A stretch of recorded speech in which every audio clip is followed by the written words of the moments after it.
जो हमारे समावेशी संस्कृत है उस पर सन की विकृति को कैसे हावी करूं और कैसे रंग में भंग डालूं।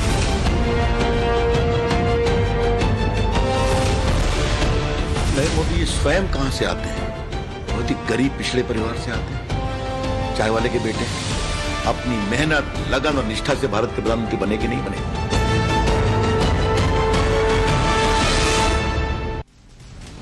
नमस्कार, देश के पसंदीदा डिबेट शो राष्ट्रवाद में आपका स्वागत। मैं हूं सुशांत सिन्हा।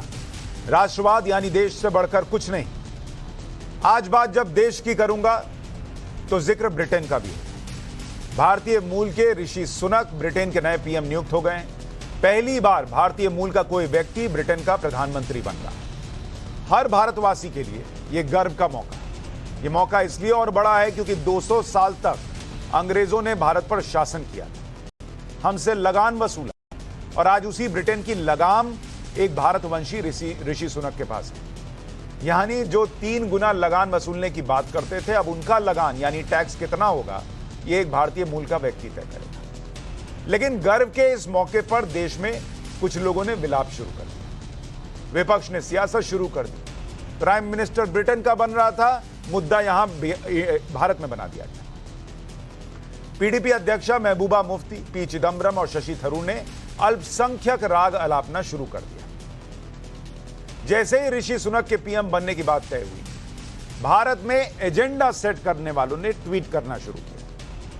कश्मीर से लेकर केरल तक नेता एक्टिव हो गए। इन लोगों को ऋषि सुनक के पीएम बनने की खुशी हुई या नहीं, ये तो पता नहीं, लेकिन इन नेताओं ने अपने देश पर सवाल उठाना जरूर शुरू कर दिया। कांग्रेस के नेता हैं शशि थरूर। उन्होंने ट्वीट किया कि हम सभी को यह स्वीकार करना होगा कि एक अल्पसंख्यक को सबसे शक्तिशाली पद पर आसीन कर ब्रिटेन वासियों ने दुनिया में बहुत दुर्लभ काम किया। हम भारतीय सुनक की इस उपलब्धि का जश्न मना रहे हैं, तो आइए ईमानदारी से पूछें कि क्या यहां यह हो सकता है। मतलब उनको लगता है भारत में ऐसा नहीं हो सकता। तो महबूबा मुफ्ती कूद आई इसमें और उन्होंने भारतीय कानून पर ही सवाल उठा दिया। और आयरनी देखिए, उठा कौन रहा है सवाल?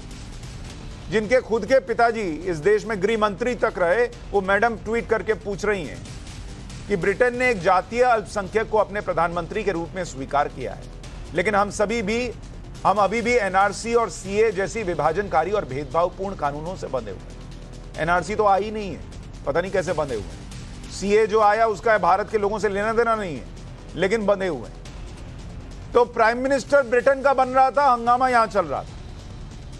बीजेपी ने इस ट्वीट पर हमला किया। पूर्व कानून मंत्री और बीजेपी सांसद रविशंकर प्रसाद ने पूछा कि भारत में अल्पसंख्यकों के अधिकारों पर टिप्पणी करने वाली महबूबा मुफ्ती जी, क्या आप जम्मू कश्मीर में अल्पसंख्यक को राज्य के मुख्यमंत्री के रूप में स्वीकार करेंगी?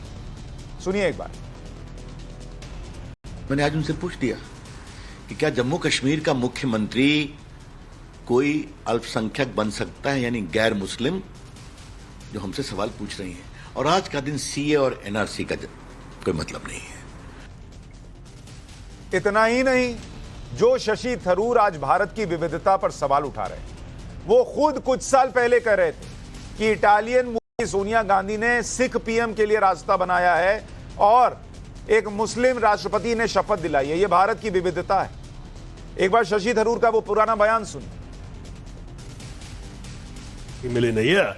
But the fact is that the last elections 5 years ago gave the world the extraordinary phenomenon of an election being won by a woman political leader of Italian origin and Roman Catholic faith, Sonia Gandhi, who then made way for a Sikh, Manmohan Singh, to be sworn in as Prime Minister by a Muslim, President Abdul Kalam, in a country 81% Hindu. तो शशि थरूर खुद बता रहे हैं, कह रहे हैं Italian मूल की सोनिया गांधी जो कैथोलिक धर्म को मानती हैं, उन्होंने एक सिख मनमोहन सिंह के प्राइम मिनिस्टर बनने के लिए रास्ता बनाया और एक मुसलमान राष्ट्रपति अब्दुल कलाम ने उनको शपथ दिलाई। ये सिर्फ उसी भारत में हो सकता है जहां 81% हिंदू रहते हैं। और अब वो कह रहे हैं, सवाल पूछ रहे हैं कि क्या ये भारत में संभव है? ये तो राजनीतिक बातें थी, विपक्ष और सत्ता पक्ष के अपने अपने दावे थे, लेकिन क्या सच में देश में अल्पसंख्यकों के पास अधिकार नहीं है? क्या अल्पसंख्यकों ने देश की अगुवाई नहीं की है? इस सवाल का जवाब यह है कि ऐसी बातें जो लोग कर रहे हैं वो भ्रम फैला। भारत में सिखों की आबादी 1.7% के करीब है। सिख धर्म से आने वाले मनमोहन सिंह 10 साल तक भारत के प्राइम मिनिस्टर रहे। सिख धर्म से ही आने वाले ज्ञानी जैल सिंह 5 साल देश के राष्ट्रपति रहे। इस तरह अगर मुसलमानों की बात करें तो उनकी आबादी 14% के करीब है। मुस्लिम धर्म से आने वाले जाकिर हुसैन आजादी के 20 साल बाद ही राष्ट्रपति बन गए थे। इससे पहले वो 5 साल तक उपराष्ट्रपति रहे। फखरुद्दीन अली अहमद भी करीब 2.5 साल राष्ट्रपति रहे। एपीजे अब्दुल कलाम 5 साल राष्ट्रपति रहे। केरल के राज्यपाल मुस्लिम हैं। हामिद अंसारी उपराष्ट्रपति रहे। क्या क्या नहीं बोलते देश के खिलाफ, लेकिन उपराष्ट्रपति रहे, वो भी मुसलमान। भारत में पारसियों की आबादी सिर्फ 50,000 है, लेकिन इस धर्म से आने वाले सैम मानेकशॉ जब 1971 में आर्मी चीफ थे, तभी भारत ने पाकिस्तान पर सबसे बड़ी जीत दर्ज की थी। अल्पसंख्यकों के मामले में पारसी सबसे बड़े उदाहरण है, जिनकी संख्या लगातार कम भी हो रही है। इसलिए राष्ट्रवाद में आज के सवाल है कि ऋषि सुनक क्या सिर्फ बहाना है, असली निशाना हिंदू पीएम है। यहां नरेंद्र मोदी क्या असली निशाना है? गर्व के मौके पर विलाप, सेक्युलर गैंग की ये सनक क्यों? महबूबा चिदम्बरम के लिए मनमोहन और कलाम अल्पसंख्यक नहीं है क्या? ब्रिटेन में हिंदू पीएम बनते ही मोदी विरोधियों का एजेंडा सेट हो गया क्या? चर्चा करने के लिए शहजाद पूनावाला बीजेपी के प्रवक्ता हमारे साथ जुड़ रहे हैं। मौलाना वजाहत कासमी इस्लामिक स्कॉलर हमारे साथ हैं। विवेक बंसल कांग्रेस के नेता हमारे साथ जुड़ रहे हैं। आसिफ सोहेल राजनीतिक विश्लेषक हमारे साथ है। आप सभी का बहुत बहुत स्वागत है। विवेक भाई, आपसे शुरू कर रहा हूं। मनमोहन सिंह 10 साल प्राइम मिनिस्टर रहे, मुस्लिम राष्ट्रपति हमने देखे हैं, वाइस प्रेसिडेंट देखे हैं, और शशि थरूर खुद बता रहे हैं, एक पुराना बयान मैंने उनका चलाया जिसमें वो कह रहे हैं कि इटालियन मूल की सोनिया गांधी, कैथोलिक धर्म को मानने वाली सिख प्राइम मिनिस्टर, मुस्लिम राष्ट्रपति शपथ दिला रहे हैं। तो फिर आज ये क्यों भारत पर सवाल उठाया जा रहा है कि भारत में ऐसा संभव नहीं है जैसा ब्रिटेन में हो गया? देखिए, इसको आप गलत दृष्टि से देख रहे हैं। ये जो सब आपने, जिनको आपने उदाहरण के रूप में और जिनका आपने संज्ञान लिया, वो एक बहुत सकारात्मक कदम रहा है भारत की विविधता का, भारत के संविधान का, जो सबको मूलतः सबको एकाधिकार देता है। आप उसको उसे गलत दृष्टि से देख रहे हैं। अगर उन्होंने ये कहा है तो आप उसकी गंभीरता, कहाँ वो बात जा रही है, उसको भी जरा, उसको कहीं इस तरीके से एनआरसी या सीए को लेकर मत सोचिए। सिर्फ और सिर्फ बात जो है वो उन्होंने, जैसे कि आज की जो तत्कालीन जो सत्तारूढ़ दल है, उनके नेताओं ने किस तरीके से, जब यूपीए की चेयरपर्सन सोनिया गांधी जी का जब बात उठ रही थी उनके प्रधानमंत्री बनने पे, तो किस तरीके से आपत्तिजनक उनकी टिप्पणियां थी, उसको लेकर भी उसकी तरफ इशारा करता है। और देखिए, ये एक बहुत गर्व की बात है, कोई भी भारतीय मूल का प्रधानमंत्री अगर बना है ऐसे देश में जिसकी अगर 1215 के मैग्ना कार्टा को देखें तो सबसे ज्यादा प्राचीन लोकतंत्र उनका है। तो ये हम सबके लिए गर्व की बात है, इस पे कोई विवाद नहीं उत्पन्न होना चाहिए। बीजेपी जो है वो भारत नहीं है ना, भारत की एक तमाम पार्टियों में से एक पार्टी है बीजेपी। उसमें से किसी ने अगर प्रश्न उठा दिया, और सोनिया गांधी पर प्रश्न उठाने वाले सिर्फ बीजेपी में नहीं है, शरद पवार साहब भी सोनिया गांधी पर प्रश्न उठा चुके हैं, बड़े बड़े प्रश्न उठा चुके हैं। तो मसला उसका नहीं है। लेकिन आज जो पी चिदम्बरम कह रहे हैं, शशि थरूर कह रहे हैं, वो भारत से प्रश्न पूछ रहे हैं, वो बीजेपी से प्रश्न नहीं पूछ रहे। कह रहे हैं कि क्या भारत में यह संभव है? मेरा प्रश्न यह है सर कि बीजेपी को कोसने के चक्कर में हम भारत में इतना शानदार जो इतिहास है उसको क्यों हम सवालों के कटघरे में? बिल्कुल बिल्कुल, आपकी बात से मैं मूलतः सहमत हूं। फिर ये कहूंगा, ये भारत ने हमेशा, भारत के इतिहास को देखिए, भारत ने जो सहिष्णुता दिखाई है, आप वर्तमान सत्तारूढ़ दल को की विचारधारा को हटा दे तो भारत ने हमेशा सहिष्णुता और सबको गले लगाया है और सबको मौका दिया है। यही और उस लोकतंत्र में इन्होंने भी आरिफ मोहम्मद खान को बना रखा है गवर्नर, मुसलमान है सर। ये एक अपवाद है, ये एक अपवाद है। अच्छा, माफ कीजिएगा। अच्छा ठीक है, मैं एक रिएक्शन और ले लूं, फिर आपके पास आता हूं। आपने कम से कम माना कि शशि थरूर और पी चिदम्बरम जो कह रहे हैं उससे आप सहमत नहीं है, ये अच्छी बात है। शहजाद पूनावाला, उनका तर्क यह है कि आपकी सरकार ने भारत का जो गौरव था उसको नष्ट कर दिया। भारत के पास ये था लेकिन आपने छीन लिया, और अब जो माहौल है उसकी बात कर रहे हैं पी चिदम्बरम और शशि थरूर। सुशांत जी, आप अगर कहीं शादी में गए होंगे तो एक नाराज फूफा होता है शादियों में। नाराज फूफा जो है वो हमेशा अपने ही परिवार की शादी में कहता है आलू कच्चा है, रोटी जल गई है, पालक पनीर खत्म हो गया है। तो ये कांग्रेस नाराज फूफा है, भारत की नाराज फूफा जो है ये कांग्रेस पार्टी है। बताइए, पूरे दुनिया में भारत का डंका बज रहा है। एक तरफ जो बाइडेन दिवाली सेलिब्रेट कर रहे हैं, कहीं पर वाइस प्रेसिडेंट भारत मूल का है, यूके का प्राइम मिनिस्टर भारत मूल का है, ट्रिनिडैड टबैगो बड़े बड़े देशों के प्रधानमंत्री 1982 के बाद सुशांत सिन्हा जी नोट कीजिए, जम्मू कश्मीर जो मुस्लिम बाहुल है उसको हटा दीजिए, उधर से छोड़कर 1982 के बाद आंटूले के बाद कोई मुस्लिम व्यक्ति को इन्होंने क्या किसी प्रदेश का मुख्यमंत्री बनाया है क्या?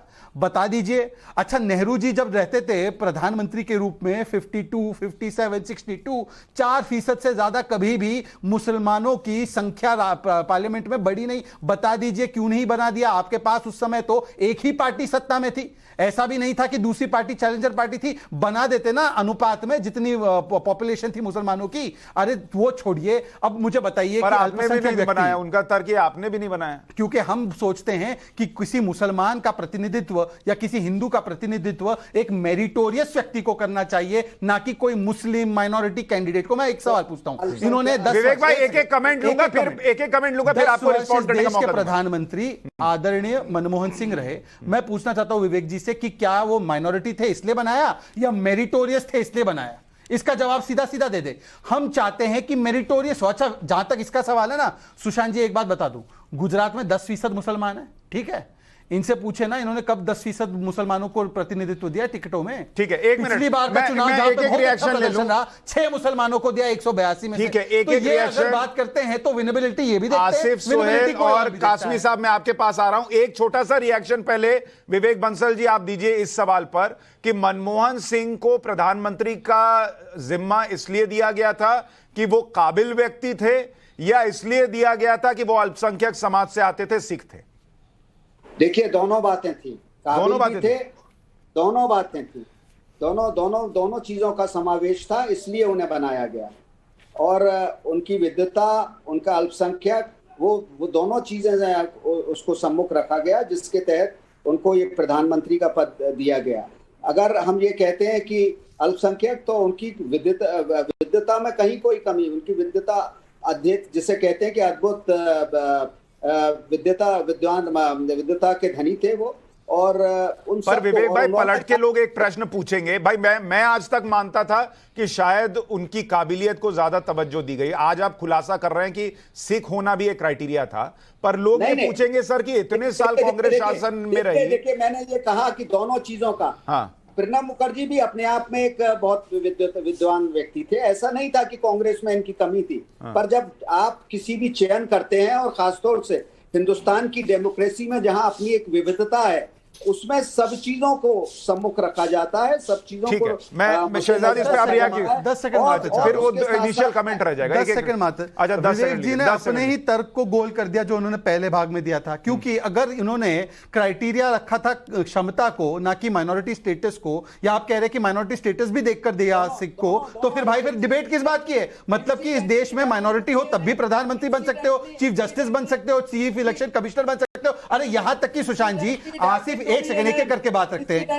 इस देश का आईबी चीफ, एक सेकंड सर, विवेक जी कृपया करके, जनता सुन रही है, सुन लीजिए। अपने अपने मौके पर बोलते हैं भाई, अपने अपने मौके पर बोलते हैं, कम से कम अपने अपने मौके। अरे मैं अल्पसंख्यक हूं इस डिबेट में, मेरी बात तो सुन लीजिए, कम से कम इस नाते सुन लीजिए।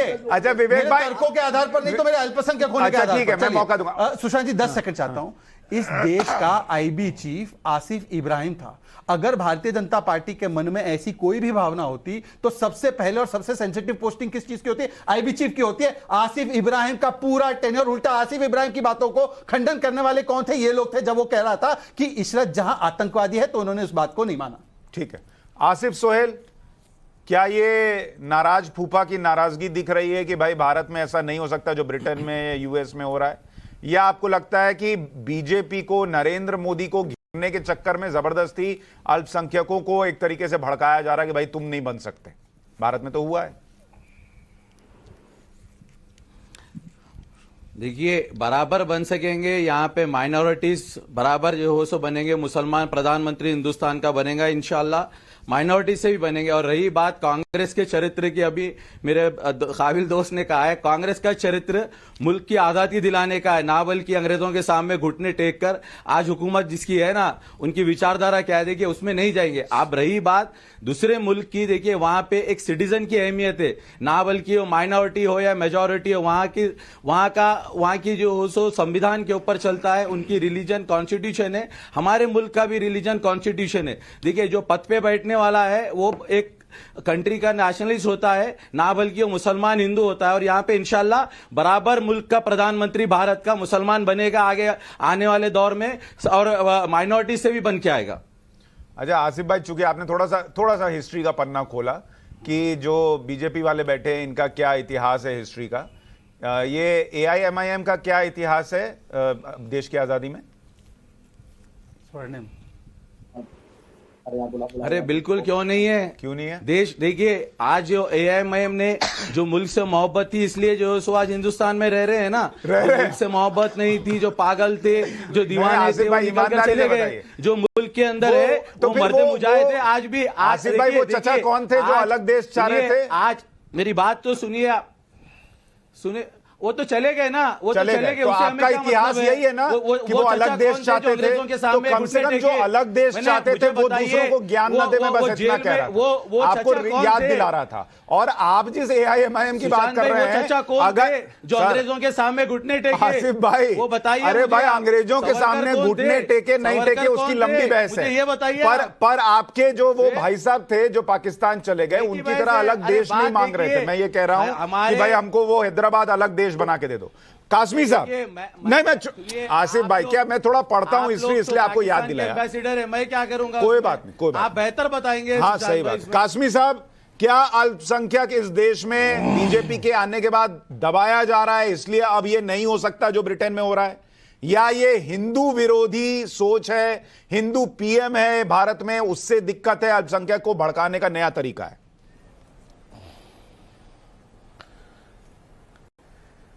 देखिए, कई चीजें मेरे भाई खुद ही क्लियर हो जाती हैं। अभी जो बोल रहे थे मेरे से पहले प्रवक्ता, उन्होंने बताया कि हमारा रिलीजन भी जो है वो कॉन्स्टिट्यूशन है, और इत्तेफाक की बात है, ये वो लोग बात कर रहे हैं जो कि इस मुल्क में हिजाब की, 3 तलाक की और सारी चीजों पर अपना अड़ियल रवैया रखे हुए हैं। आज वो कह रहे हैं कि हमारा रिलीजन कॉन्स्टिट्यूशन है। इसको याद रखना। मैं अगली बात करता हूं।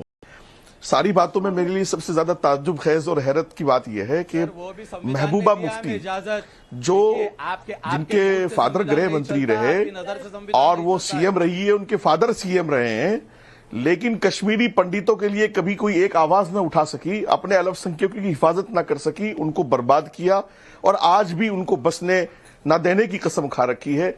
ऐसे लोग भी कूद करके वो कॉन्स्टिट्यूशन की, कानून की, अल्पसंख्यकों के अधिकारों की और उनके मामलात की बात कर रहे हैं। बहरहाल मेरा अपना मानना ऐसा है कि हमारे लिए भारतीय होना ही गर्व की बात है, और एक भारतीय मूल के ब्रिटेन में प्रधानमंत्री बने हम सबके लिए खुशी की बात है। हम इस पर जश्न मना सकते हैं, इस पर खुशी का इजहार कर सकते हैं। बाकी भारतीय जनता पार्टी या कांग्रेस, ये बिल्कुल आईना साफ है किसने कब क्या किया है। अभी माइनॉरिटी के जो अधिकार हैं या माइनॉरिटी के जो मामलात हैं इस हुकूमत में ज्यादा साफ हैं। माइनॉरिटी ना डरा हुआ है, अल्पसंख्यक ना डरा हुआ है, ना परेशान है, ना उसको ऐसी कोई परेशानी है कि वो पाकिस्तान की बात कर सकते हैं, ये हैदराबाद के चंद मुट्ठी भर लोग या हुर्रियत वाले लोग। अदरवाइज उन सब का इलाज भी मोदी जी कर चुके हैं, जो पाकिस्तान की बातें कर रहे थे। आज वो कहा, उनका नाम लेने वाला कोई नहीं। आप कह रहे हैं कांग्रेस राज में अल्पसंख्यक डरा हुआ था। आज कश्मीर में कर्फ्यू नहीं लगता है, आज कश्मीर में रोजगार है। बिल्कुल डरा हुआ था, हर दिन मौलाना उठाए जाते थे, हर दिन लोग जेल जाते थे। आज ऐसा नहीं है आप ट्रेन से उठा लिया जाएगा, आपको कोई भी उठा लेगा और आपको डरा के रखा जाएगा इस मुल्क में।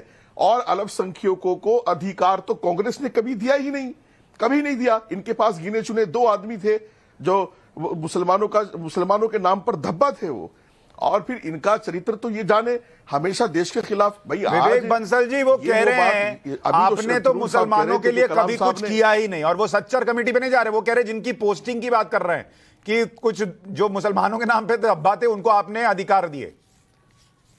अब देखिए वजाहत साहब जो है वो किस वजह से कह रहे हैं वो खैर वो जाने। पर हमें ना तो किसी के तस्दीक कराने की जरूरत है इन सब की। कांग्रेस ने क्या किया, पूनावाला जी कह रहे थे हमने 4 मुख्यमंत्री दिए अल्पसंख्यक समाज के, पर वो कोई ना तो कोई बहुत बड़ी बात है। पर लेकिन ये कांग्रेस जो खासतौर से जो हमारा आइन है, जो हमारा संविधान है, जो हमारा कॉन्स्टिट्यूशन है, हमने कॉन्स्टिट्यूशन पे by and large we have adhered to, और ये हम लोगों के लिए बड़े फख्र की बात है। और जैसा कि हमारे इसको भाई कह रहे हैं वारसी साहब की, बहुत अच्छी बात है। अगर अल्पसंख्यक समाज मुतमईन है तो इससे बढ़िया तो कोई बात ही नहीं है, बिकॉज एक बहुत बड़ी जो है समुदाय है इस देश का, बहुत बड़ी परसेंटेज है प्रतिशत के रूप में।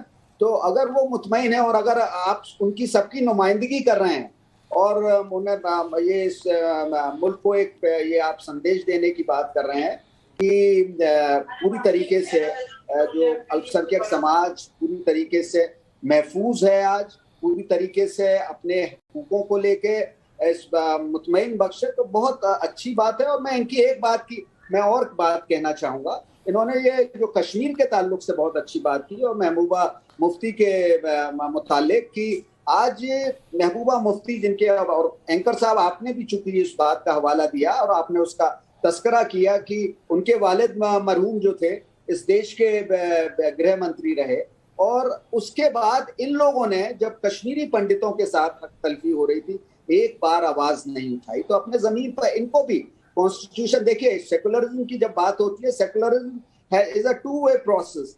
हम लोग ये नहीं कह सकते कि अल्पसंख्यक समाज की तरफ से ही हो या बहुसंख्यक, और उसमें दोनों को बहुत अहम रोल प्ले करना है। आज हम लोग इस विवाद में ठीक है शहजाद पूनावाला, वो आप पर भी प्रश्न उठा रहे हैं कि आपने कश्मीर के अल्पसंख्यकों के लिए क्या किया था। हाँ देखिए, एक एक करके बात रखते हैं। विवेक जी, मैंने आपकी बात सुन ली है, आपका समय समाप्त हो गया है। 2009 का जो बजट था भाई ऐसे तो सुन लीजिए कुछ कह रहे हैं पंडितों को इस्टेब्लिश उनके स्थापित करने के लिए बजट किया गया।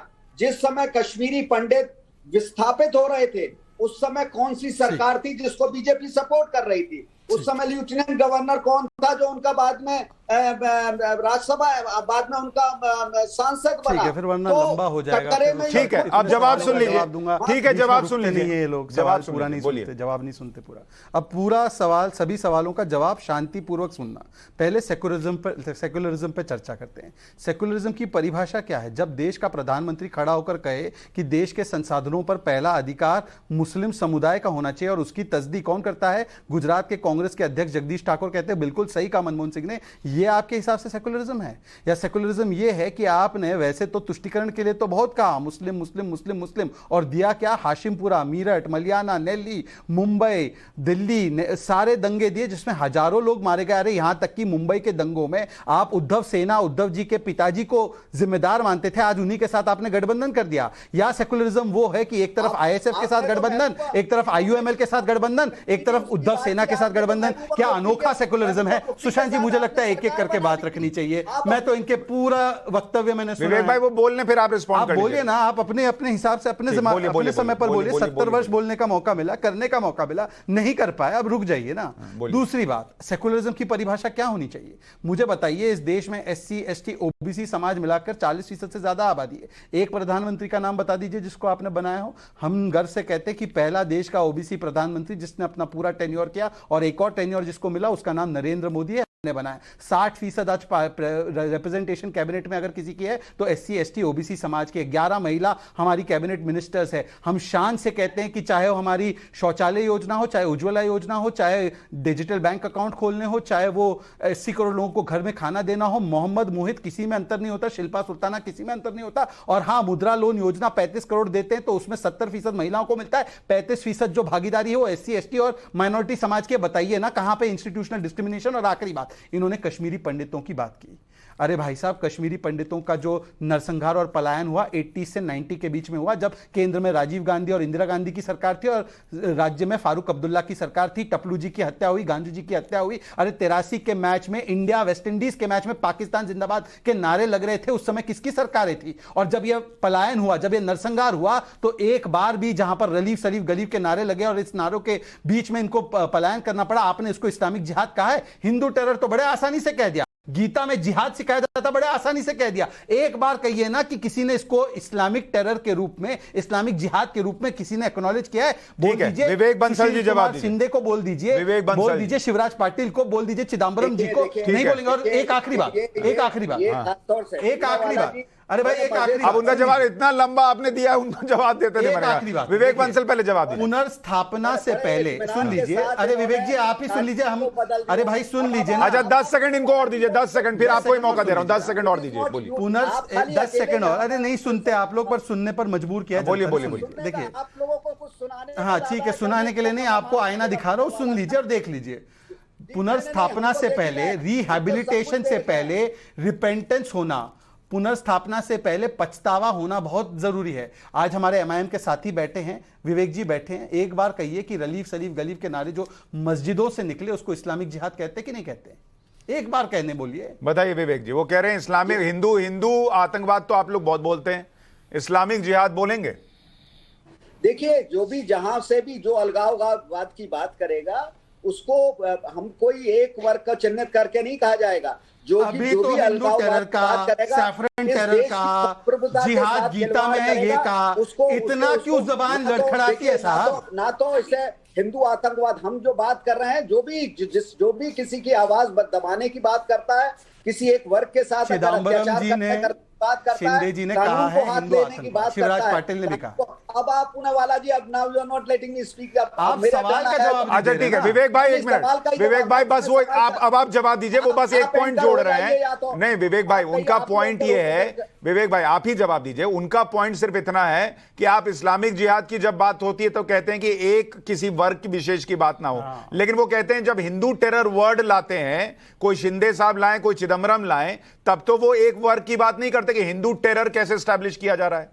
नहीं, हिंदू टेरर तो किसी ने नहीं देखिए इस्तेमाल किया, माफ कीजिएगा। नहीं सर, प्लीज विवेक भाई, प्लीज विवेक भाई, कांग्रेस के नेताओं ने बोला है। बताओ, कांग्रेस के नेताओं, हिंदू टेरर नहीं, हिंदू टेरर अच्छा चलिए, एक चुनौती, अगर कहा है तो मैं, अगर कहा है तो आप डिबेट छोड़ना, अगर नहीं कहा तो मैं डिबेट छोड़ूंगा। चलिए लीजिए चुनौती, चुनौती करवा दीजिए ना सुशांत जी। चुनौती बोला है विवेक भाई, बोला है, शिंदे साहब ने भी बोला है, चिदम्बरम साहब ने भी बोला है हिंदू टेरर वर्ड। कपिल सिब्बल, चलिए अच्छा, कपिल सिब्बल ने कहा है तो कपिल सिब्बल। अरे कपिल सिब्बल कहां से सुन लिया भाई आपने? मैं पी चिदम्बरम और शिंदे कह रहा हूं। हाँ, पी चिदम्बरम जी की तरफ से बिल्कुल नहीं कहा गया, मैं भी इस बात को कह रहा हूं। अरे विवेक भाई आप, अच्छा ठीक है, आप सर्च कर लीजिएगा, मैं आपको बता रहा हूं। सुशील कुमार शिंदे और पी चिदम्बरम दोनों का बयान है। 8 बजे वाला लाइट डिटेक्टर 5 बजे नहीं चल रहा है क्या? 8 बजे वाला लाइट डिटेक्टर चालू करो। नहीं वो है। आगे बोलिए, अब आप आगे बोलिए। तो देखिए, मेरा ये कहना है कि जो भी इस देश के साथ अलगाववाद की, वो टेररिज्म, हम किसी को समुदाय से जोड़े, कोई ऐसा हर वर्ग से आते हैं जिनको, जो कानून को हाथ में लेने की बात करते हैं। अगर मस्जिदों से इस तरीके की बात की है तो उसकी भी आलोचना होनी चाहिए, और होती है, ऐसा नहीं है। और जहां तक ये कश्मीर के ताल्लुक से ये बात कह रहे थे पुनेवाला साहब कि साहब उनका पलायन 2009 से 1980 से शुरू हुआ, तो बिल्कुल तथ्यों के विपरीत है। जो खास तौर से जो पलायन हुआ है, जो बड़े स्तर पर, वो 1988, 89 और 90 में हुआ है। और उस समय सरकार की स्थिति, लेफ्टिनेंट गवर्नर कौन था, और सबसे पहले उस समय भी राजीव गांधी जी ने सवाल उठाया था। देखिए, आपकी बातों को कोई भरोसा नहीं रख रहा, आपकी बातों पर किसी को भरोसा नहीं है, जानवरों को भी नहीं है। जानवर भी आपकी बातों पर भौंक रहे हैं। बताइए, अब देखिए एक एक करके तथ्यों को सामने रखते हैं। अच्छा विवेक भाई मैं आपको पढ़ के सुना देता हूं। 2010 25 अगस्त डीजीपी और आईजीपी का कॉन्फ्रेंस, उसमें पी चिदम्बरम का स्टेटमेंट है। I wish to caution you that there is no let up in the attempts to infiltrate militants into India. There is no let up to in the attempt to radicalise young men and women in India. Besides, there is a recently uncovered phenomenon of saffron terrorism that has been implicated in many bomb blasts of the past, Chidambaram had said. And then he said, I stand by it. So saffron terrorism, saffron terrorism क्यों लेके आपने तो saffron terror क्या है sir? Saffron doesn't know भगवा आतंक। अच्छा, दूसरे भी तथ्य हैं। दिस लैंग्वेज दूसरा भी Hinduism is a तथ्य। very अच्छा, wide इसका तथ्य भी दे encompassing. देता हूं। Hinduism is a very wide encompassing definition. इसका भी तथ्य दे देता हूं। ठीक है। मैं इसका भी तथ्य दे देता हूं। जल्दी दीजिए, सुशांत फिर जी, दूसरे मेहमान ना को। केवल भगवा आतंक की बात की, हिंदू आतंक की बात की, हिंदुत्व आईएसआईएस और बोको हराम, ये किसने कहा? सलमान खुर्शीद ने। राजस्थान की रैली में राहुल गांधी ने क्या कहा? हिंदुत्व सिखाता है अल्पसंख्यकों पर वार करो। उसके बाद एलईटी कम खतरनाक होता है, हिंदू संगठन ज्यादा खतरनाक होता है। ये राहुल गांधी ने किसे कहा? अमेरिकन एम्बेसडर को। दिग्विजय सिंह ने क्या कहा? 26/11 पाकिस्तान ने नहीं किया है, हिंदू संगठनों ने किया है। अरे हिंदू पाकिस्तान और हिंदू तालिबान का शब्द तो शशि थरूर ने भी कहा था। और सनातन धर्म बढ़ जाएगा अगर मोदी जी जीत जाते हैं, ये खड़गे जी का बयान है। भाई इतनी लंबी फहरिस्त है, फिर भी आप कहते हैं कि कुछ नहीं कहा। कासमी साहब कुछ नहीं कहा, ऐसे कैसे हो सकता है? कासमी जी? साहब, अल्पसंख्यकों की बात होती है, यहां तो पूरा ट्रैक रिकॉर्ड निकलता है कि अल्पसंख्यकों को पहला अधिकार मिलना चाहिए से लेकर उनको बचाने, उनको बढ़ाने के लिए प्रयास हुए। हिंदू एक तरीके से अल्पसंख्यक की तरह ट्रीट हुआ है क्या? देखिए, इस मुल्क में हमेशा के कांग्रेस ने यह राजनीति की है कि मुसलमानों को हिंदुओं से डरा करके रखा है और उनके दरमियान एक लंबी दीवार खड़ी कर दी है। और आप एक बड़ी तारीख उठा करके देखिएगा, भागलपुर से लेकर के मलियाना तक, मुरादाबाद तक हजारों फसादात हैं जिसमें लाखों लोगों ने जानें गंवाई हैं। और अल्पसंख्यक का इससे बड़ा अधिकार कांग्रेस कुछ नहीं समझती थी कि फसादात दिए हैं। और अल्पसंख्यक को, अब मैंने बताया था आपको पिछली बार भी कि कुछ गिने चुने लोग थे, जो अभी सलमान खुर्शीद का नाम आया, जो कि बोको हराम और न जाने क्या क्या बता रहा था अपने, और किस तरह की बातें होती थी। लेकिन मैं फिर इसको थोड़ा सा, आप इसे और पीछे ले जाइएगा। इस मुल्क में ज्यादातर कांग्रेस ने सरकार की है और एक लंबा जमाना है कांग्रेस का हुकूमत करने का। लेकिन मुसलमानों की हालत क्या है? वो सच्चर कमेटी, लिबरान कमीशन, नानावत, इतने कमीशन और कमेटियां बनी है, मैं गिनवाऊंगा तो और टाइम जाया होगा। और कांग्रेस हुकूमत भी करती रही। और अफसोस की बात क्या होती थी कि जो इनका एचआरडी का मिनिस्टर है, वो बड़ी बड़ी बातें करके कहते जामिया को माइनॉरिटी का स्टेटस मिलना चाहिए, और खुद ही उसके वकील हैं और एचआरडी के मिनिस्टर भी बने फिर वो, और सरकारें इनकी हैं, और वो मुतालबा हो रहा माइनॉरिटी कैरेक्टर का। ये सब इन्होंने माइनॉरिटी के साथ किया है। बहरहाल बहुत बड़ी चीटिंग है। और अल्पसंख्यक आज इतना खुश है कि वो किसी भी तरह का कोई डर महसूस नहीं करता है, और पूरे मुल्क में कोई छोटी मोटी घटना हो जाती है तो उस पर ये बवाल मचाते हैं और अल्पसंख्यक के अधिकारों की बात करते हैं।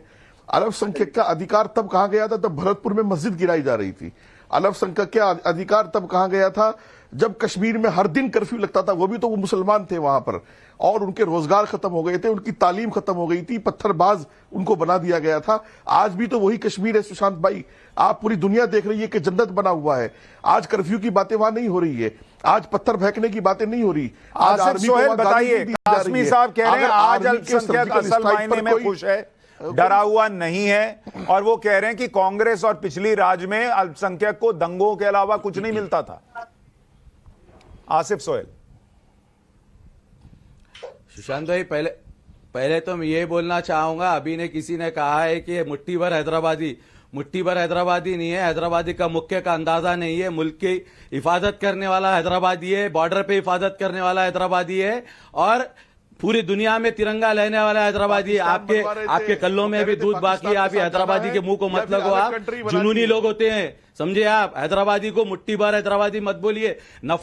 नफरत की राजनीति करने वालों को ये मुक्का देख रहे हैं ना, ये पड़ता है हमेशा मुक्का। मुल्क को तोड़ने वालों को ये मुट्ठी भर हैदराबादियों का मुक्का पड़ता है, याद रख लीजिए आप। ये मुल्क के लिए और संविधान के लिए ये मुट्ठी भर हैदराबादी ठहरेंगे, समझे आप मुट्ठी भर हैदराबादी को आपकी ताकत का अंदाजा नहीं है आपको। आप एक जो सो नागपुर की सोच रखते हैं। आप अपनी बात करिए, चलिए हो गया, आपने उनको बता दिया, के लिए हमेशा ठहरेगा। ठीक है, आपने उनको जवाब दे दिया, अब आगे की बात कीजिए। सुनिए, बोल रहा हूं,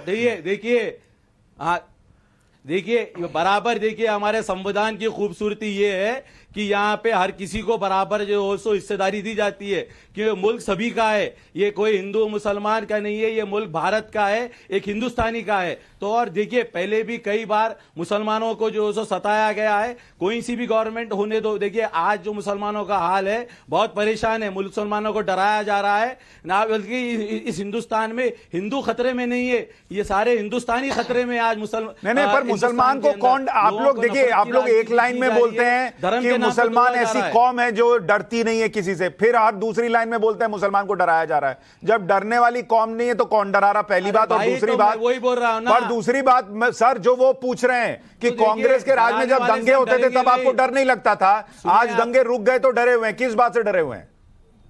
सुशांत भाई 10 सेकंड आ रहा हूं। बहुत देखिए, मुसलमान सिर्फ अल्लाह से डरता है, किसी से नहीं डरता है, याद रख लीजिए आप।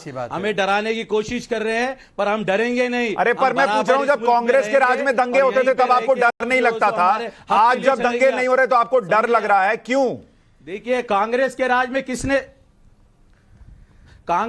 में किसने दंगे करवाए? कांग्रेस ने करवाई क्या दंगे? तो आप बताइए, आज दंगे क्यों रुक गए? फिर आज भी हो रहे हैं ना। अच्छा, दंगे दंगे क्यों हुए बताइए आप। शहजाद पूनावाला, एक्चुअली दंगे आप कराते थे, आज आप सत्ता में आ गए इसलिए दंगे रुक गए। हाँ, देखिए, इस लॉजिक से तो देखिए मुझे लगता है कभी कभी लॉजिक को साथ में ले आना चाहिए डिबेट में, लॉजिक को घर पे नहीं रखना चाहिए। इस लॉजिक से तो फिर बताइए कि गुजरात के दंगों में गुजरात की सरकार जिम्मेदार और बाकी दंगों में वहां की सरकार है जिम्मेदार नहीं। ये गजब तर्क है। अब सुनिए ना सोहेल साहब, मैं किसी के बीच में नहीं बोलता, आप सुन लीजिए मेरी 10 सेकंड बात फिर बोलिए। अब दूसरी बात, संविधान की बात की है सोहेल साहब के मुंह से, संविधान की बात मतलब पंखुड़ियां जैसे निकल रही थी बगीचे से।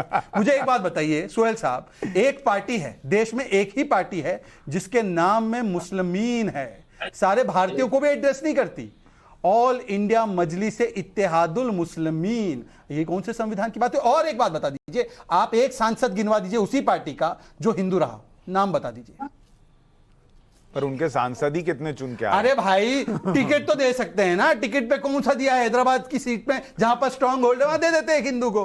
भाई हैदराबादी चंद मुट्ठी भर नहीं, मैं बिल्कुल मानता हूं। हैदराबादी वो है जिन्होंने लात मारकर निजाम को भगाया, मैं मानता हूं। अब बताइए हिंदू को टिकट क्यों नहीं देते हैदराबाद से? सुने, आपकी तरह तो जो वन साइडेड नहीं चलते है ना। अरे भाई, नाम में मुस्लिमीन है, टिकट कभी हिंदू को दिया नहीं। आप गुजरात में बता दो, कौन से स्टेट में बता दो आप मुझे। आप आसिफ सोहेल एक मिनट, आसिफ सोहेल एक मिनट, आसिफ सोहेल एक मिनट, आसिफ सोहेल एक मिनट। इतना आप, अरे सुनिए तो, इतना आप ओवैसी करते हैं, कम से कम फैक्ट तो जेब में लेके चला कीजिए। आप इनको काउंटर दीजिए ना भाई, हिंदुओं को टिकट देते हैं आप। उत्तर प्रदेश में हिंदुओं को टिकट दिया है। टिकट कौन से दिए? उत्तर जीतने वाली अलग बात है, उन्होंने हिंदुओं को टिकट दिए। अरे सुनो ना, हिंदुओं को दिए, वो फैक्ट आपका गलत है। हाँ, लेकिन ये है का ढिंडोरा पीट रहे। सुशांत जी सेकुलरिज्म का ढिंडोरा पीट रहे, तो प्रूव इट। मुस्लिमीन हटा के भारतीय रख दो नाम, चलिए मुस्लिमीन हटा के भारतीय रख दो। अरे वो तो मैं ओवैसी साहब से पूछ चुका, वो नहीं जवाब दे पाए। आसिफ सोहेल क्या देंगे? वो नहीं दे पाएंगे जवाब। मुसलमान दिन भर मुसलमान करते तो वाला सेकुलरिज्म है क्या? कहानी आंख वाला सेकुलरिज्म है। जाके आरएसएस से पूछो, वीएचपी से पूछो, बजरंग दल से पूछो, क्यों रखा है नाम ये, पूछो ना जाके वहां पे। वीएचपी चुनाव लड़ती है पहले, अब जाके पर आरएसएस तो राष्ट्रीय स्वयं सेवक है, हिंदू स्वयं सेवक थोड़ी है। अरे तो अब लड़ने वाली है ना, अभी तो आया ना, लड़ने वाली है। बताओ मैं अब कहां से लड़ रही है? अरे थोड़ा तो लॉजिक यूज करो ना यार। आरएसएस चुनाव लड़ रही है, आरएसएस चुनाव लड़ रही है। सुशांत भाई बताओ। आसिफ भाई, आप ऐसी बात करते हैं, मैं क्या बोलूं, एकदम से झटका लगता है। आप कह रहे हैं आरएसएस चुनाव लड़ती है। मैं वीएचपी की बात कर रहा हूं, मैं वीएचपी चुनाव लड़ती है। आरएसएस को चुनाव करने का तो बैन कर दिया है ना। अरे सूर्य ग्रहण चल रहा है, लॉजिक का ग्रहण। आरएसएस पे चुनाव लड़ने पे बैन है। करो आप अभी शहजाद पूनावाला, आरएसएस के चुनाव लड़ने पे बैन है। अब देखिए, ऐसे नए तर्क इजाद किए जा रहे हैं अपनी बातों को बचाव करने के लिए। और बताइए, मैं इनसे एक ही चीज पूछना चाहता हूं, देखिए बाकी सारी चीजें छोड़ दीजिए। आज केवल एक माइनॉरिटी को, ये जो ट्वीट भी किया ना शशि थरूर ने, सोचिए कि उनके कंसेप्शन में सिख, पारसी, जैन, ये सारे लोग नहीं आते माइनॉरिटी में। Minority means only Muslim. यही तुष्टिकरण की राजनीति है। मैं आज सवाल पूछना चाहता हूं कि जब आपने ही सिख प्रधानमंत्री बनाया था, तो आज तो आपको आगे आके कहना चाहिए था कि यूनाइटेड किंगडम को तो इतने वर्ष लग गए, हमने तो पहले ही कर दिया था। परंतु नहीं, भारत को बदनाम करना है, भारत को नीचा दिखाना है, और वो भी उस वक्त पर जब भारत की पहली नागरिक राष्ट्रपति उस समुदाय से आई है, आदिवासी समुदाय से। आज तक कोई राष्ट्रपति नहीं बना था। इसका विवेक भाई, ये कांग्रेस के ऊपर जो एक चस्पा हो गया है कि मोदी विरोध के नाम पे वो कब इंडिया विरोध करते हैं उनको समझ में नहीं आता। क्या ये रीसेंट एग्जांपल उसका नहीं है? वो खुद ही, आप खुद कह रहे हैं ना कि भाई मनमोहन सिंह को बनाया तो उनकी काबिलियत भी थी और वो सिख थे, ये भी देखा। तो शशि थरूर, चिदम्बरम, इनको तो ग्लोरीफाई करना चाहिए था कि भाई देखिए हम तो ये सालों पहले कर चुके, आज वो कोसने पर आ गए कि इंडिया में क्या ये संभव है? नहीं, देखिए कोसने की बात नहीं है उनका। देखिए इशारा, मैंने पहले भी इस बात का आपसे मैंने उसका उल्लेख किया था कि इशारा उनका उस तरफ था जब मौजूदा सरकार के तो जो शीर्ष नेता थे और उन्होंने इस बात को लेकर आपत्ति, सोनिया जी की जब सुगबुगाहट हो रही थी, यूपीए जब जीत कर आई थी चुनाव। नहीं विवेक तो, भाई, मैं माफी चाहूंगा, उन्होंने उस वक्त का जिक्र ही नहीं किया। उन्होंने कहा कि क्या आज ये भारत में संभव है? देखिए मैं मान रहा हूं, देखिए आपके अंदर भारत है, आपसे डिफेंड करना है, मजबूरी है, लेकिन आप खुद जान रहे हैं कि उनसे गलती हुई है। नहीं, देखिए मैंने उस बात को कहा भी पहले कि मैं उनकी 100% उनके इस वक्तव्य से सहमत नहीं हूं जो उन्होंने, आई थिंक दे ओवरशॉट। और आज मैं इतना ही कह सकता हूं, लोकतंत्र हमारा परिपक्व हो रहा है, दिन प्रतिदिन हो रहा है, और हमने जो सब कुछ करके दिखा दिया, जहां हमें गर्व है कि हमने तो महिला को बना दिया उस समय प्रधानमंत्री, जहां आप देखिए फ्रांस में महिला को वोटिंग राइट कब दिया गया 1953 में, स्वीडन में कब दिया गया महिला को 1974 में। हमने तो वहां प्रधानमंत्री में भारतवर्ष ने तो ये तो बहुत से हम लोगों ने माइलस्टोन्स अचीव किए हैं, और अगर उनको लेकर विवाद है तो उनमें सुधार होना चाहिए, आकलन करना चाहिए, देखिए एक अच्छी करना चाहिए। अगर डेमोक्रेसी को हमें आगे बढ़ाना है, लोकतंत्र को आगे बढ़ाना है, लोकतंत्र को और आपकी बात को ही आगे ले जा रहा हूँ, 10 सेकंड करना है और दुनिया में उसका अगर उदाहरण प्रस्तुत करना है। ठीक है, अब सुन लीजिए, वो बच्चा है, बोलिए शहजाद, आप कागज ऐड कर। अच्छा सुन लीजिए ना, आप ही की बात को आगे ले जा रहा हूँ। बोलिए।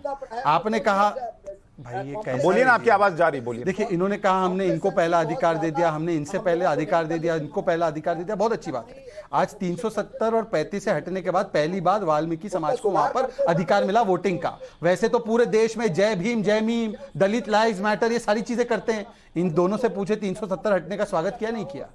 370 हटने के बाद तो पहली बार उस समुदाय को जिसको 70 वर्ष से ठगा गया था उसको अधिकार मिला, महिलाओं को अधिकार मिला। तो सुशांत जी अब बताइए, पूछे इनसे कि क्यों 370 के हटने का इन दोनों महाशयों ने, मतलब सुहेल साहब और विवेक जी ने विरोध किया, बताइए। देखिए विरोध, अब आप देखिए उसी एक तो चुनिंदा, आप उसको कह रहे हैं कि विरोध बिल्कुल नहीं था, उसको लेकर कभी उन्होंने कौन से पार्टी का स्टैंड लेने आया? हमारे नेता सोनिया गांधी जी ने कहा उस बात को लेकर, ये तो हम लोगों के लिए गर्व की बात है कि आदिवासी के अरे भाई साहब 370 हटने की बात कर रहे हैं वो कासमी साहब। हम लोगों ने अल्पसंख्यक भी दिया, पहले भी दिया हम लोगों ने, जो तो फिर बवाल क्यों करता है? अरे पर आज क्यों ट्वीट किया फिर? मैं समझ नहीं पा रहा। रक्षा मंत्री दिया, काश्मीर दिया, आप बात क्या करते हैं यार? मैंने वो कहां कर रहे हैं भाई? कांग्रेस के नेता ट्वीट करके अपने पैर पे कुल्हाड़ी मार रहे हैं, वो कहां कह रहे हैं? कासमी साहब अब आप अपनी बात। मैं ये कहना चाह रहा था कि बातों को घुमाना नहीं चाहिए सुहेल साहब को। मैंने कहा था हैदराबाद में कुछ मुट्ठी भर लोग हैं जो उस वक्त सरतन से जुदा की बात कर रहे थे और एक ऐसे एरिया को आग लगाने की बात कर रहे थे जहां हमारे सनातन धर्म के लोग कहते हैं उस वक्त इनका धर्म कॉन्स्टिट्यूशन नहीं था, उस वक्त ओवैसी ने अपने किसी कॉर्पोरेटर को पार्टी से नहीं निकाला, उस वक्त इनका कानून में विश्वास नहीं था, भारतीयता में विश्वास नहीं था। आज ये कहते हैं कि भारत का तहफ्फुज भी हम करेंगे, भारत भी बनाया हमने है, और वो तो जो अलग की बात करने वाले थे वो मर गए हैं। तो ये सब बातें घुमानी नहीं चाहिए। मैंने कहा हैदराबाद में कुछ लोग, हैदराबाद के सब लोग नहीं, मुट्ठी भर लोग हैं तो इस तरह की बातें करते हैं। और दूसरी बात यह है कि अल्पसंख्यक अल्लाह का शुक्र है खुश है, हमें किसी किस्म की कोई दिक्कत नहीं है। और आज के हालात अल्पसंख्यक के ये हैं, आपने अभी आरिफ साहब का तो जिक्र किया कि वो गवर्नर है केरल के, आपने नजमा हेपतुल्ला साहिबा को भुला दिया है कि वो भी जो है गवर्नर लगी हैं, और पूरे हुकूक भारतीय जनता पार्टी राज्यसभा की शक्ल में, प्रवक्ता की शक्ल में, या जहां भी जो दे सकती थी वो दिए हैं उसने। कोई दंगा नहीं है। आसिफ भाई ये बताइए, ये और वो कह रहे हैं देश के हालात बहुत अच्छे हैं और बीजेपी ने शहजाद पूनावाला को तो प्रवक्ता बना रखा है। शाजिया इल्मी, जफर इस्लाम, शाहनवाज हुसैन, सबसे ज्यादा मुस्लिम प्रवक्ता भाजपा में है, और कांग्रेस के एक है, वो एक डॉक्टर समा। ये बताइए, नहीं आसिफ भाई ये बताइए, सबसे बड़े सेक्युलर जो हैं ओवैसी, उनकी पार्टी में कितने हिंदू प्रवक्ता हैं? वो तो राम देखिए, माँ का आप चरित्र असदुद्दीन बताते हैं, अवैसी तो से फिर पूछिए, हिंदू को मैं कहाँ कोई रखेंगे एमआईएम बताओ। पार्टी का मेंबर नहीं हूं ना उनका मैं जो स्पोक्स पर्सन। अरे आसिफ भाई, ये वाला आपको बाउंसर पड़ गया तो आपने सीधा डक कर दिया कि ओवैसी से पूछिए, और पूरे टाइम आप ओवैसी को डिफेंड करते रहते हैं।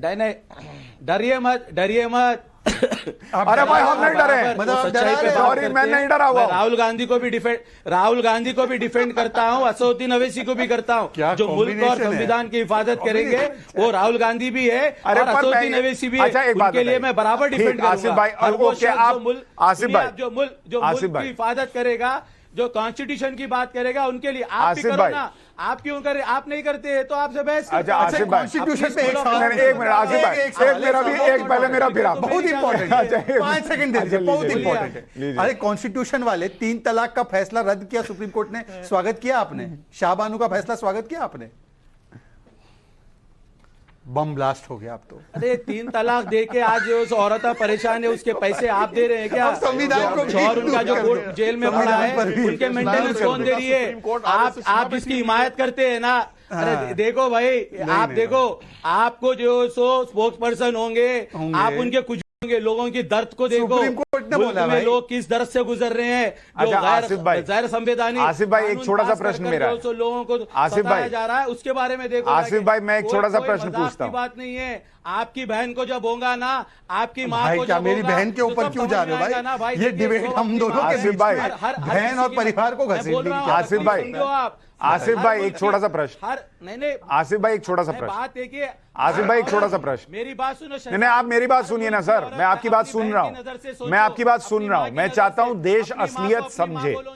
आसिफ भाई, मुझे एक बात बताइए। भाई, अच्छा आसिफ भाई, मुझे, आसिफ भाई, बोल्ड हो गए हो। अरे आसिफ भाई, एक छोटा सा प्रश्न सुनिए ना। 1 मिनट। नहीं, 1 मिनट नहीं, अब आप मेरा प्रश्न प्रसाद की सुनिए। बॉलिंग मैं से आपसे आमिर प्रश्न, बोल्ड हो गए। मैंने आपको प्रश्न पूछने के लिए बुलाया है, मैं पूछूंगा, आप उसका जवाब दीजिए। आप सुनिए, आप 1 मिनट ना बोलिए। मेरी बहन है शहजाद, आपकी बहन भी मेरी बहन है, आपकी माँ भी मेरी माँ की जैसी है। और मेरी माँ और मेरी बहन सुप्रीम कोर्ट के और कर्नाटक हाईकोर्ट के फैसलों का सम्मान करती है, इसलिए वो किताब और हिजाब। बताइए आप क्या कहते हैं? आपकी भी बहन है, वही कह रही है आपसे, सुन लीजिए। वो कह रही है किताब और हिजाब। बताइए। 3 तलाक देकर आज जो परेशानी से गुजर रहे हैं, मेंटेनेंस कौन ये दे रहा है? संविधान है मुझे इनका। बताइए। आसिफ उनका भाई, शौहर जेल में रह रहा है, संविधान आसिफ भाई, कर रहे थे कौन अभी। देंगे? अरे उसके आसिफ बच्चों भाई, को सुन कौन तो पालेंगे? लीजिए। आप मुझे बताओ। नॉन स्टॉप आप बोलने जो से कोई हिमायत फायदा कर नहीं है। रहे फिर मैं हैं, दूसरे उसकी मेहमान पे हुकूमत चला पर जाऊंगा। क्या? मैं किसी के आपसे दर्द कुछ पे चर्चा हंसो कर मत। रहा हूं, मुझे ये किसी के बताइए। दर्द आप पे हंसो आप ये मत। कह रहे हैं, आसिफ सोहेल, आप ये कह रहे हैं कि इस वक्त जो हालात हैं उसमें मुसलमान जो है वो देश में डरा हुआ है। मैं आपसे एक सीधा सा प्रश्न पूछ रहा हूं, पार्टी का नाम हटा देता हूं। एक पार्टी है, सर सुनिए, मेरी बात सुनिए, मेरा प्रश्न सुन लीजिए। एक पार्टी है, मैं पार्टी का नाम नहीं ले रहा, एक पार्टी है जिसमें हिंदू भी प्रवक्ता है, सिख भी प्रवक्ता है, मुसलमान भी प्रवक्ता है, और एक दूसरी पार्टी है जिसमें सिर्फ मुसलमान ही प्रवक्ता है, हिंदू है ही नहीं, सिख है ही नहीं। कौन सी पार्टी सेक्युलर है?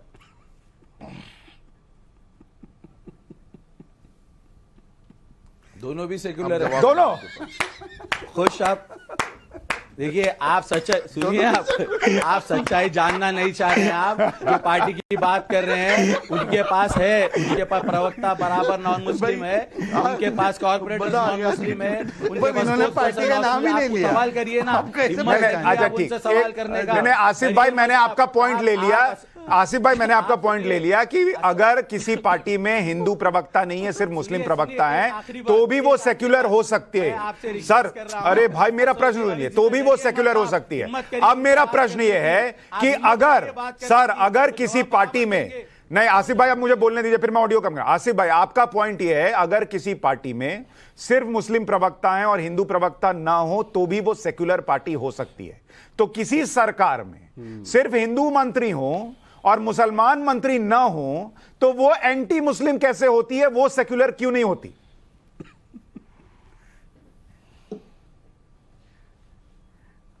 देखिए, मैंने आपको पहले भी बताया है, एक जो गवर्नमेंट होती है उनका कोई धर्म नहीं होता है, वो एक मुल्क के लिए काम करती है, संविधान पे चलने के लिए काम करती है। तो उसके अंदर सारे आज टीम वर्क लेकर आप तो चलना होगा। आप हर कम्युनिटी को लेते हुए उनकी विचारधारा, उनके तकलीफात को मालूम करने के लिए आप देखिए, मैं जरूरी नहीं है माइनॉरिटी मिनिस्टर ही माइनॉरिटीज के लिए आप बात करें, नॉन माइनॉरिटी भी जो सो माइनॉरिटीज के लिए ठहर सकता है। आप जो मेरी यही जवाब है, दिया आप है, लोगों की तकलीफ समझिए। वो मैं उम्मीद करता हूं ओवैसी साहब तक भी पहुंचे कि सरकार का कोई धर्म नहीं होता और इसलिए अगर उसमें मुसलमान जो है मंत्री ना हो, मुसलमान प्रधानमंत्री ना हो, तो वो नॉन सेक्युलर सरकार हो जाती है, वो कम्युनल सरकार हो जाती है। इस धारणा को उन्हें त्याग देना चाहिए। बहुत बहुत शुक्रिया।